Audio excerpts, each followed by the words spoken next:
دوستو آج میں آپ کے لیے ایک بہترین واقعہ لے کر آیا ہوں۔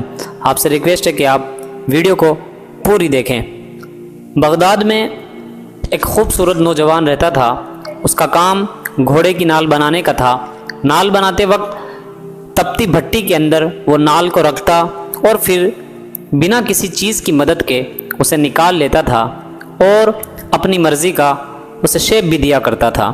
لوگ اسے دیکھ کر دیوانہ کہتے اور حیران بھی ہوتے تھے کہ اس پر آگ کا کوئی اثر نہیں ہوتا۔ دوسرے شہر سے ایک شخص آیا اور جب اس نے یہ سارا ماجرا دیکھا تو اس نے اس نوجوان کے پاس جا کر کہا اور اس سے پوچھا کہ اسے گرم گرم لوہا پکڑنے سے کیوں کچھ نہیں ہوتا؟ تو اس نوجوان نے کہا وہ جلدی میں لوہے کو اٹھا لیتا ہے اور اب میرا ہاتھ اسے برداشت کرنے کا عادی ہو گیا ہے اور مجھے پلاس سے پکڑنے کی ضرورت نہیں پڑتی۔ اس مسافر نے کہا میں اس بات کو نہیں مانتا، یہ تو کوئی اور ہی بات ہے، مجھے اس کی حقیقت بتاؤ۔ تب اس نوجوان لوہار نے کہا بغداد میں ایک بہت ہی حسین و جمیل لڑکی تھی اور اس کے والدین عمرے کے لیے گئے اور کسی حادثے کا شکار ہو کر راستے میں فوت ہو گئے اور وہ لڑکی بے یار و مددگار یہیں رہنے لگی۔ وہ لڑکی پردے کی پلی بڑی تھی، گھر کے اندر رہنے والی لڑکی تھی۔ اب اس کو سمجھ نہیں آتی تھی کہ زندگی کیسے بسر کرے۔ آخر کار نہایت غم زدہ اور پریشانی کی حالت میں وہ باہر سڑک پر نکل آئی۔ اس نے میرے دروازے پر دستک دی اور کہا کیا ٹھنڈا پانی مل سکتا ہے؟ میں نے کہا ہاں اور اندر سے ٹھنڈا پانی لا کر اسے پلایا۔ میں نے اس سے پوچھا کہ کیا تم نے کچھ کھایا بھی ہے یا نہیں؟ تو اس لڑکی نے کہا میں نے کچھ نہیں کھایا۔ میں اس سے اس طرح اکیلے پوچھنے کی وجہ پوچھی تو اس لڑکی نے اپنے اوپر گزرا سارا واقعہ سنایا اور کہا مجھے سمجھ نہیں آتی کہ زندگی کیسے بسر کروں۔ میں نے اس سے کہا کہ تم شام کو میرے گھر آ جانا، میرے ساتھ کھانا کھانا، میں تمہیں تمہاری پسند کا کھانا کھلاؤں گا۔ وہ لڑکی چلی گئی۔ اس نوجوان نے بتایا میں نے اس کے لیے کباب اور بہت اچھی چیزیں بنائیں۔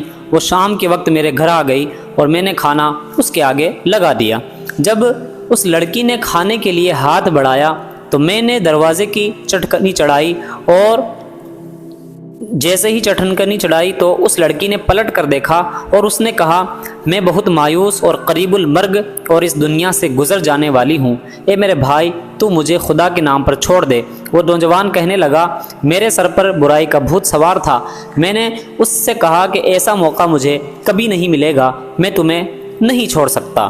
اس لڑکی نے مجھ سے کہا میں تمہیں خدا اور اس کے رسول کے نام پر درخواست کرتی ہوں کہ میرے پاس سوائے میری عزت کے کچھ نہیں ہے اور ایسا نہ ہو کہ میری عزت بھی پامال ہو جائے اور میرے پاس کچھ نہ بچے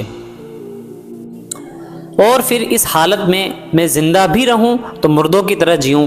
تو اس نوجوان نے کہا کہ لڑکی کی یہ بات سن کر مجھ پر خدا جانے کیا اثر ہوا۔